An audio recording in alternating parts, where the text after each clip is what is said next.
Hi friends, വണ്ടിപ്പിടിക്കാരൻ്റെ പുതിയ വീഡിയോയിലേക്ക് എല്ലാവർക്കും സ്വാഗതം. ഇന്നത്തെ നമ്മുടെ വീഡിയോ എന്ന് പറയുന്നത് ഈ കാണുന്ന ഒരു മെഴ്സറസിൻ്റെ C200 ആണ്. C200ൽ നിങ്ങളാരും അധികമായിട്ടും കാണാത്ത ഒരു സംഗതിയാണ് ഈ വാഹനത്തിലുള്ളത്. എന്താണെന്നല്ലേ?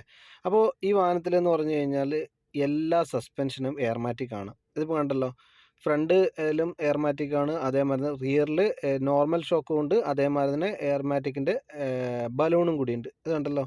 ഇനി നിങ്ങൾക്കൊരു ഡൗട്ട് വരാൻ സാധ്യതയുണ്ട്. കാരണം നോർമലായിട്ട് ജർമ്മൻ വണ്ടികളിൽ C200ലൊന്നും നിങ്ങൾക്ക് ഈ എയർമാറ്റിക് സസ്പെൻഷൻ കാണാൻ സാധിക്കത്തില്ല. C200ൽ കാരണം ഇതൊരു ജപ്പാൻ വണ്ടിയാണ്. ജപ്പാനിൽ നിന്ന് എക്സ്പോർട്ട് ചെയ്തൊരു വണ്ടിയാണിത്. അപ്പോൾ അതുകൊണ്ടാണ് ഈ ഒരു വാഹനത്തിൽ എയർമാറ്റിക് സസ്പെൻഷൻ ഉള്ളത് തന്നെ. ഇതിൻ്റെ എയർമാറ്റിക് സസ്പെൻഷൻ്റെ സ്വിച്ചും കാര്യങ്ങളൊക്കെ ഇവിടെ തന്നെ ഉണ്ട്. അപ്പോൾ നിങ്ങൾക്ക് കാണാം, ഇൻസ്ട്രുമെൻറ്റ് ക്ലസ്റ്ററിൽ അത് റേസ് ആവുന്നതൊക്കെ നിങ്ങൾക്ക് കാണാം. ഇതിൽ വന്നിരിക്കുന്ന എഞ്ചിൻ എന്ന് പറയുന്നത് നോർമൽ C200ൻ്റെ 4 സിലിണ്ടർ പെട്രോൾ എഞ്ചിൻ തന്നെയാണ്. 4 സിലിണ്ടർ ടർബോ എഞ്ചിനാണ്. കൂടുതൽ ടെക്നിക്കൽ സപ്പോർട്ടിനായിട്ട് ചാനൽ സബ്സ്ക്രൈബ് ചെയ്യുക.